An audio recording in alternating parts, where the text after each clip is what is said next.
Hello friends, আজকে আমি বানিয়েছিলাম চাউমিন। তো চাউমিন বানাবার জন্যই আমি ফার্স্টে এখানে সবজিগুলো কেটে নিয়েছিলাম। এখানে আছে আলু, পেঁয়াজ, গাজর, বিনস, আর ঝালের জন্য আমি কেটেছিলাম একটু লঙ্কা কুচি।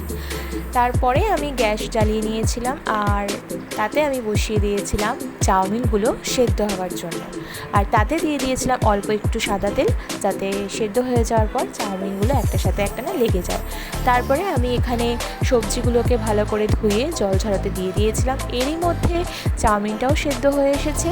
আর চাউমিনটা সেদ্ধ হয়ে যাওয়ার পরে আমি এই ঝুড়িতে ঢেলে নিয়েছিলাম জল ঝরাবার জন্য।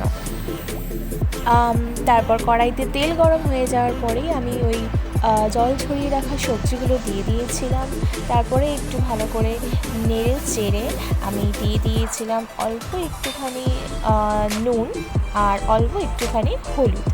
তারপরে নুন হলুদ দিয়ে ভালো করে নেড়ে চেড়ে আমি ভাজা ভাজা করে নিয়েছিলাম। তারপরে আমি ভাজাটাকে আমি তুলে ঝুড়িতে রেখেছিলাম। আর এইদিকে আমি দুটো ডিমের আমি এখানে স্ক্র্যাম্বল বানিয়ে নিয়েছিলাম। স্ক্র্যাম্বল করে নেওয়ার পরে আমি এই স্ক্র্যাম্বলটা আর ভেজে রাখা সবজিগুলো আলাদাভাবেই তুলে রেখেছিলাম।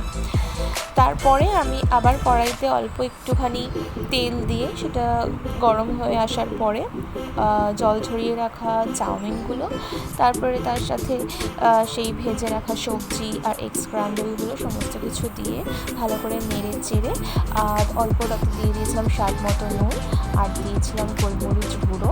সেটাও যে যেমন ঝাল খেতে পছন্দ করে ঠিক সেরকমভাবেই। আর তারপরে এটা ভালো করে নেড়ে চেড়ে নিলেই আমাদের চাউমিন রেডি।